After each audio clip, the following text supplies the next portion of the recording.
Hey, what's up? I'm Pascal from Orangepixel and welcome to another video. And this video is the video that a lot of people asked about. Of course, a few weeks ago I talked about Unity. Everybody talked about Unity. But I also mentioned that I'm actually using a framework which is different from an engine.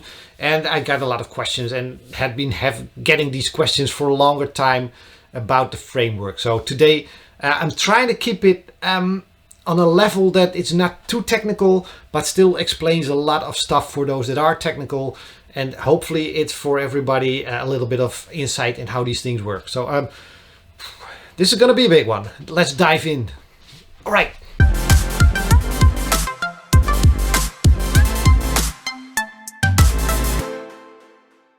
So my programming language is Java. I write all my games in Java. It pretty much rolled into that because of feature phones. Long before smartphones, they ran J2ME, which is a tiny version of Java for tiny devices back then. I pretty much rolled from there into Android and then kept using Java because why not? Any programming language works. For me, Java works, and as a base, I use LibGDX, or a tiny part of LibGDX, and that's just currently what I'm using. Let's first go to LibGDX. This is a Java game library. It's not an engine, it's just a library of functions and methods and handy stuff that you can use to create games. I'm not really sure what it stands for. I think nobody knows. Mario named it LibGDX. Game development, cross-platform, something like that. I have no idea. It has a lot of features. It can do cross-platform. That's the main feature I need it for. So Windows, Linux, macOS, Android, iOS, and even web. And that's something I still want to figure out because I haven't really gotten that, haven't got that working for any of my games yet. But I'm gonna dig into that for a bit because HTML and web games are doing pretty well and are interesting business. So I should look into that. It has a lot of extra features, audio, graphics. It has a very quick and fast sprite system, batch sprite system that allows you to create or just draw a lot of sprites onto the screen. And I think that covers the main thing that I use from LibGDX. It's the cross-platformness, it's input handling, it's audio, although that's fairly easy. And then from graphics, most of these things I do not use. Or, well, of course I have textures there for my sprites and I have a frame buffer, but there's a lot more functionality in LibGDX that I simply don't use because I do not want to be dependent on a third-party system like that. And that's why I said that's also why I said I'm currently using LibGDX. Before this, I was doing pretty much the same framework, but I wasn't using LibGDX because it didn't exist. And when it existed, it took me a couple of years before I actually jumped onto it.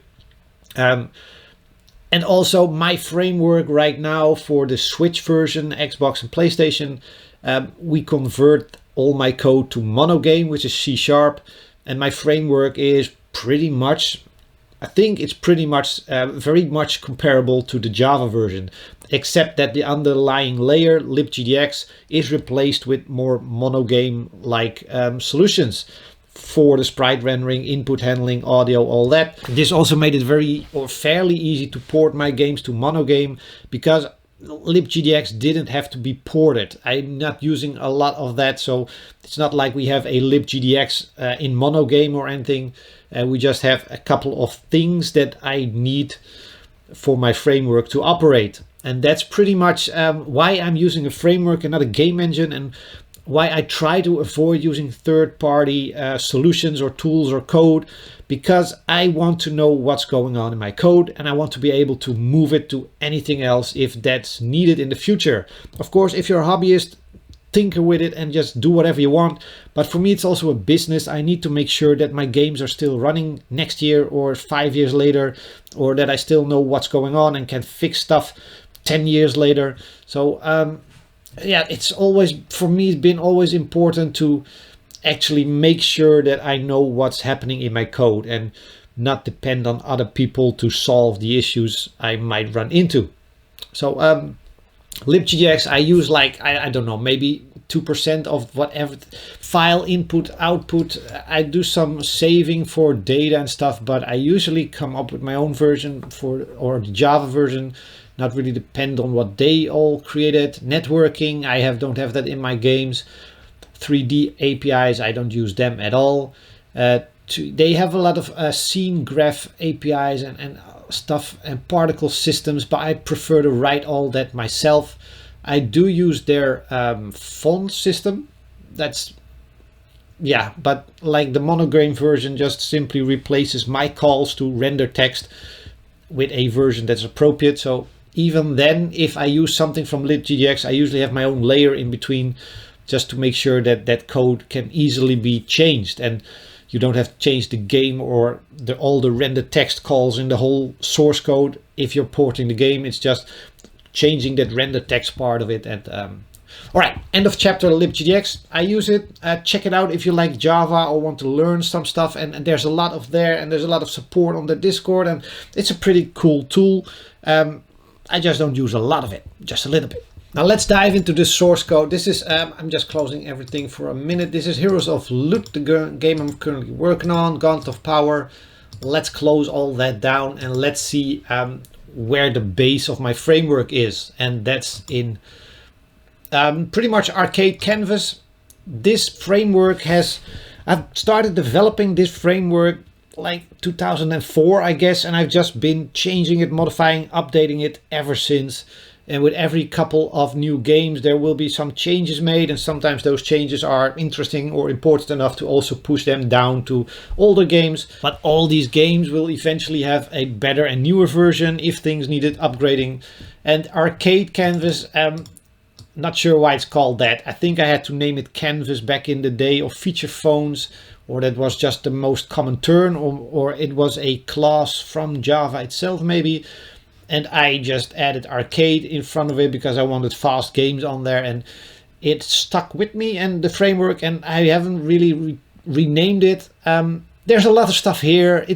This is not how you just should do it and see it as an example. This is more an evolution of game code, and there's stuff here that I don't use, and there's stuff that has changed or has no point being there anymore, but there's no point in cleaning it up either, because if I don't use it, Java will not link it into my game. So only the stuff I actually use is still there, and every now and then I go through it and clean it up. Before I started recording this video, I wanted to clean up a bunch of things, but yeah, this is just the stuff I'm working with, and this is it. So what happens here is, of course, we have a initialization. Just does a bunch of things that all my games need, and they need to know if it's running on which type of hardware, and there will be versions for like Switch and Xbox here. It's then initializing my render class, which lays on top of LibGDX. I'll get to that in a minute. Let's just open it up for now over here.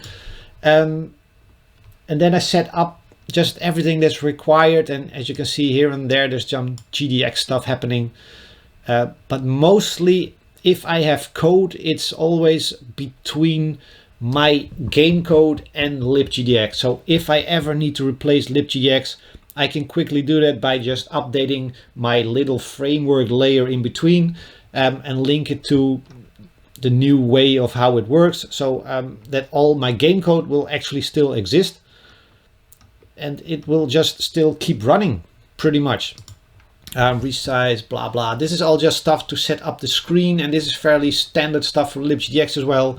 Render, this is what's being called 60 frames per second most of the time, and just basic stuff. Input checking, world ticks. This is just a ticker that keeps on ticking every time the game is updated until 1000.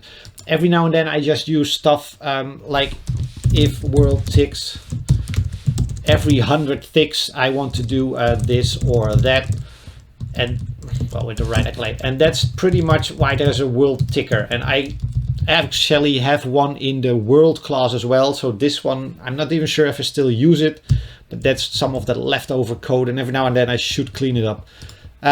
This is getting touchscreen and mouse. This is actually game input, my layer between my code to handle buttons and gamepads and touchscreens and of course again LibGDX underneath. So if I dump LibGDX, I can just change my game input class and all my other game code will keep functioning and without too much changes. Up the camera, this is LibGDX, but this is just OpenGL or Vulkan or whatever we're going to use in the future. And that's the main reason that I'm using LibGDX still there. I don't want to keep up with all the changes that happen on platforms. If Android suddenly, and they often do, change stuff that needs a complete rewrite, I'm glad that there are a lot of people contributing to LibGDX. It's open source, and they are on that and fixing it and making sure that works, and I don't have to worry about that. When I'm done with a new game, like maybe a year or 2 years later, I would have to read up on all the changes that Android had pushed to make sure my old code is still operational and I can actually release that game on Android. Now I don't have to, because LibGDX takes care of it. Same with iOS and all that stuff.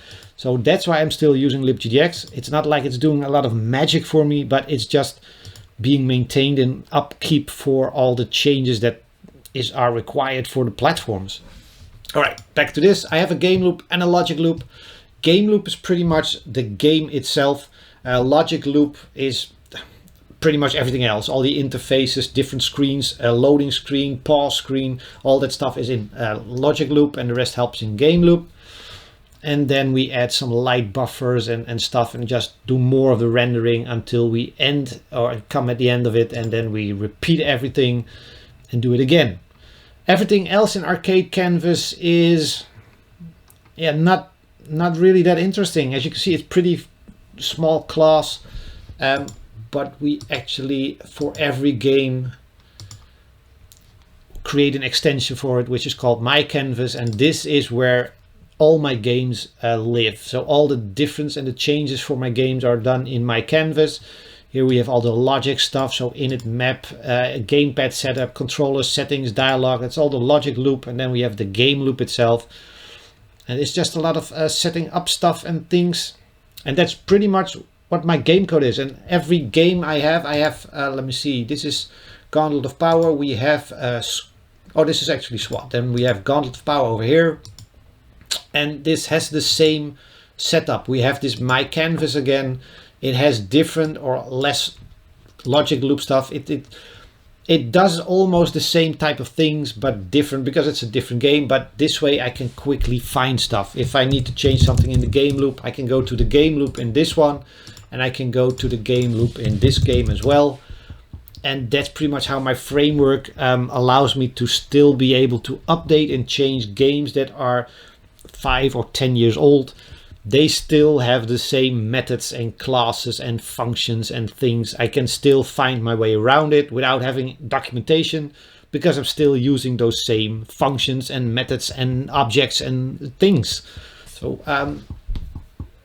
yeah, that's pretty much my main canvas. That's the arcade canvas that does all the rendering. We had the render class.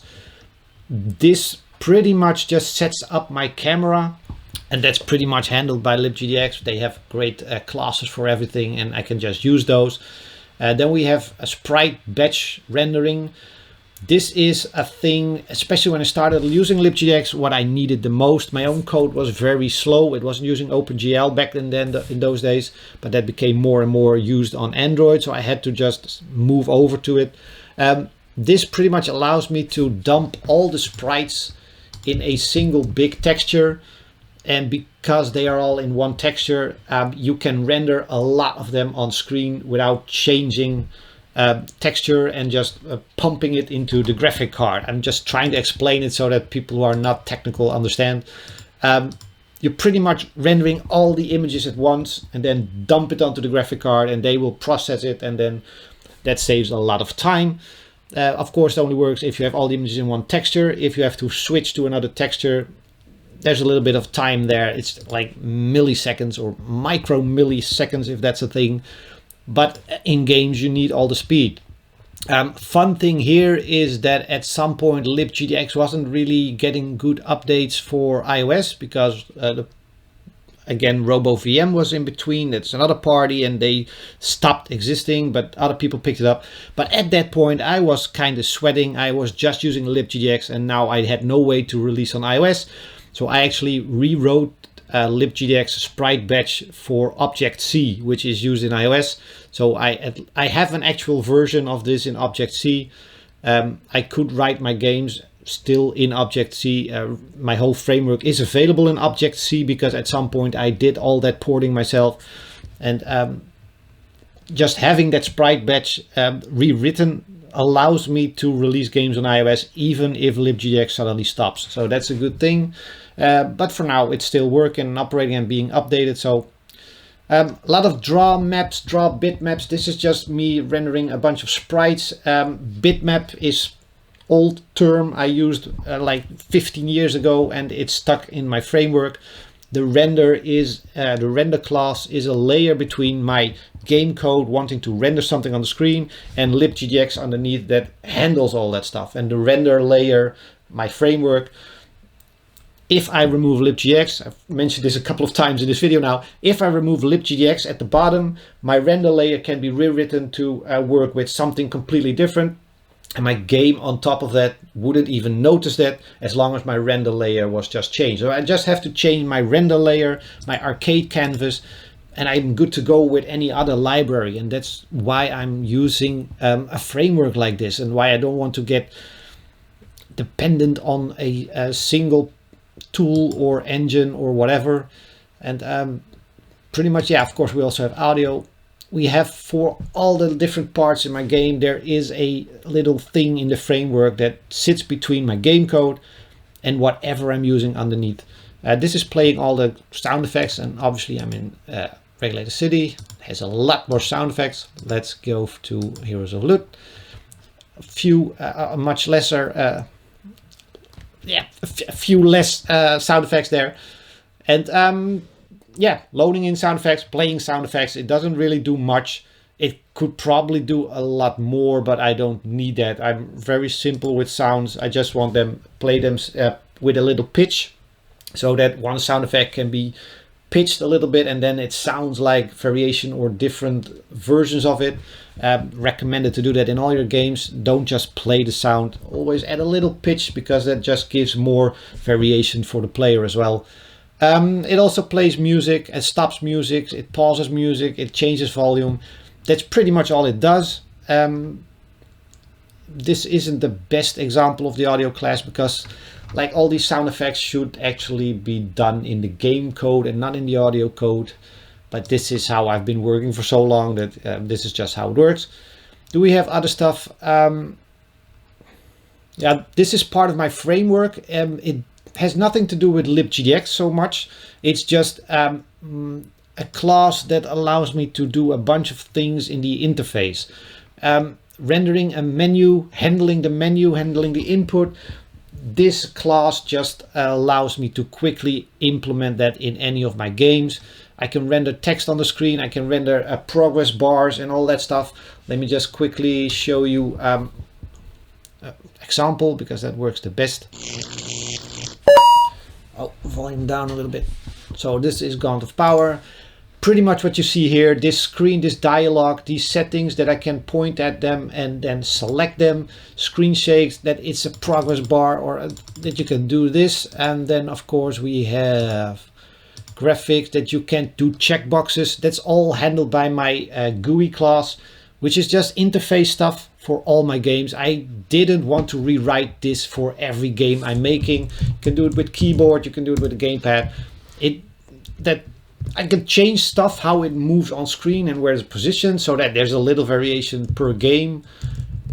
But yeah, the functionality is pretty much the same for all games, and I don't want to rewrite this every time. Also, the bar at the bottom saying select and escape is back, or when I don't have my gamepad plugged in, but with the mouse it changes. All that stuff is handled and is just exit game. Sorry, I was reading while all that stuff is just implemented into the GUI class, and I can just quickly add it to my games. I don't have to think about it.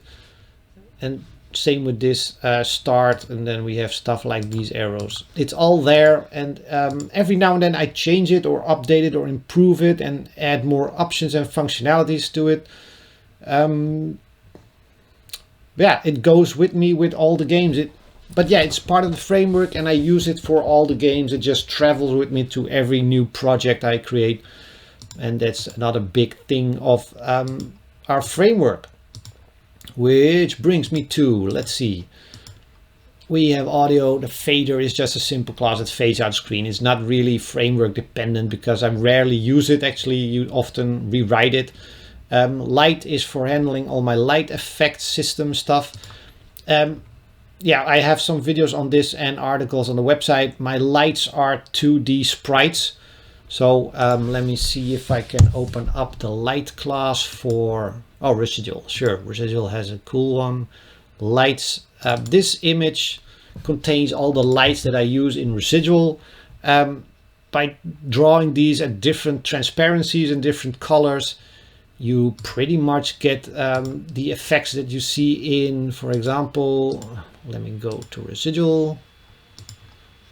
And we have screenshots over here. All the stuff you see here, like the light here on this device and the bluish here and this thingy over here, that's all these images. Actually, this is the one you saw over there. Light here, it's just flat 2D sprites. These things are rendered in different colors and different transparencies. And that's my light system. It's not a light system that casts shadows, but it's a light system that works extremely fast because it's just sprites on the screen. So this light system, I developed it, I think in 2015, shortly after starting using LibGDX.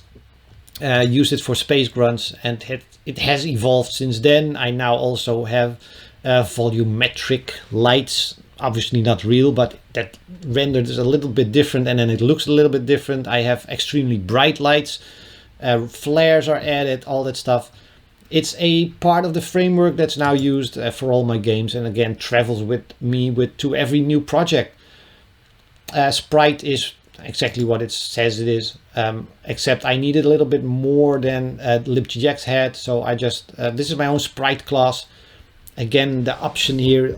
And of course, again, this is my own layer, so I can, at the point of rendering sprites, I can just change to any other library that I use, but the sprites in my game will always stay the same and all these properties will always be there. No matter what other class or library I use, I can always do something with this and at render time, make sure that all works out correctly. So that's the framework. Pretty much. That leaves me with one thing, entity sprite. People always ask me if I have a entity system or anything.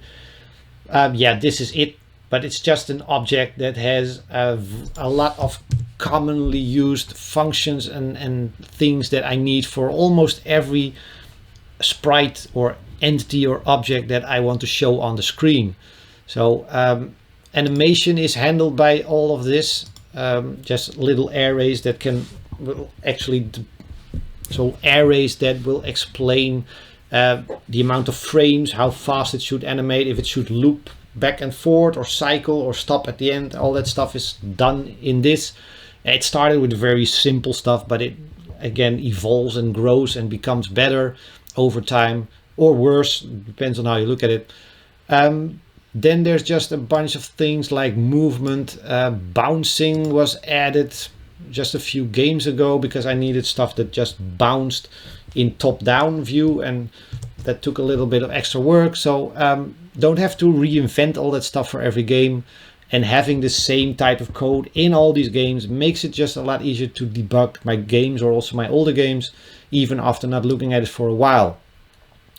Beside this, there's like an update function, but this is just basic stuff. Every entity will then add its own version to it, like my monster entity. It extends from entity sprite. It has its own update for every type of entity I have. And I know there are different ways to write code like this, and some people will not like how it looks. But to me, this works, and I quickly write games with it, and I know how to debug my games and know where to find stuff, even in older games. So it works for me, and that's the most important thing. It's not an entity class, but sort of an entity class, and every now and then I change up how these things work. But yeah, yeah, that's pretty much it. I don't know what to say. I honestly have no idea what else to say about it, except that that's what it does. And that's how my games are built. And let me see if I can find and dig up this one. So these are my current games that I'm working on. I think I have some backup source code. Not sure how old this. Oh, this is actually my iOS version of the batch rendering. Space Grunts, Planet Busters. There's a version, Object-C version in there of batch rendering. Old one, 2016.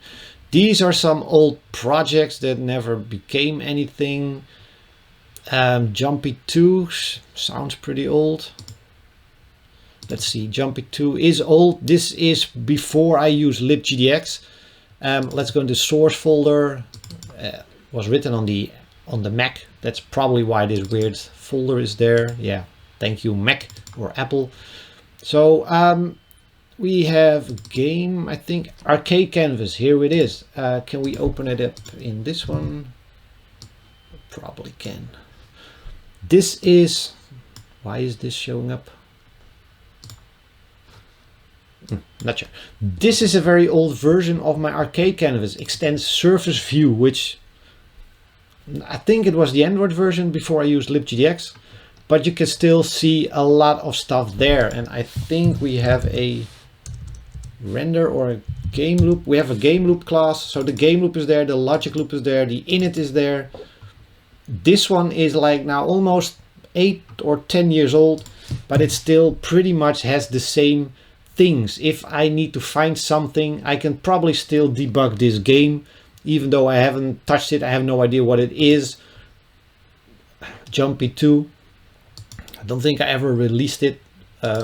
Pretty sure I didn't. Here we have my FX. Special effects are always called FX Java class. My monster class, which is using the entity class these days. My canvas, my player. This is pretty much still how I build my games. My canvas extends the arcade canvas, but now the old version. And then we have a game loop. There we go. This is what happens in the game loop. If there's a bug in this game, I would just go in the game loop and check it from there. We do a bunch of stuff with my world class, and we do a lot of stuff with my player, then probably do something with the monsters. Not sure how far this game was created or developed. Bullet update, monster update. So there we go, updating all the monsters. And the monsters are, of course, all entity-like objects. There we go. So I can still dig around this old project, and I could probably revive it and create a game out of it. If there are graphics at all, which were probably in drawable. There are graphics, but these are Gunslugs graphics. Yeah, this game wasn't very far in development, that's clear. But I could pick it up and still go and dig through pretty much all the source code for all these games. And I think that's really covers how my framework works in a quick way. But pretty sure the important stuff is here. Sorry, I'm now getting distracted by my old game code and old graphics. I could use them for other stuff. All right, framework. That's my framework. So yeah, I know this was like, sorry, putting you up a little bit. I know this was like a very brief and quick rush through the framework. I don't want to go into all the technical details because it really doesn't matter. This framework just evolved over time. This is not like I sat down and designed and developed this. I pretty much created a game, and for that I split up stuff like game functionality and the layer between my game and whatever underneath. And then that part went with my next project and the next and the next, and it evolved over time, and it got more functionality and it got improved here and there, and over time this is the framework I'm now using. So it's really an evolution, and you shouldn't sit down to create something like this unless you want to create an engine or a framework. This is just stuff I created that I needed for specific games, and then I figured that some of those functionalities would also be very handy for the next game. So I kept them and I changed them. And that's pretty much how a framework evolves, I think. And that's also how game engines back in the day evolved. Nobody sat down and decided to create an engine or very few people did. Most people created an engine for a specific use case in a specific game. And at some point we lost that whole concept of doing it like that. And now we have tools that are just very generalized for all sorts of game types and things and situations. And they carry just a lot of weight and stuff that you don't really need or ever use. And this is another way to do it. I think that covers everything I wanted to cover. If there are questions, and I'm pretty sure there are, hop on the Discord, come chat about it in the Code Talk channel or whatever, or drop them on the comments below. Of course, like, subscribe, and if there are enough questions or stuff that isn't clear, I might do a part 2 on this as well, in like maybe next week or the week after, not sure. So if you got questions, ask them, and I'll gladly see what I can do in terms of answering them. All right, now back to work on my games. Thanks for watching. Like, subscribe, comment below. See you next week. Bye.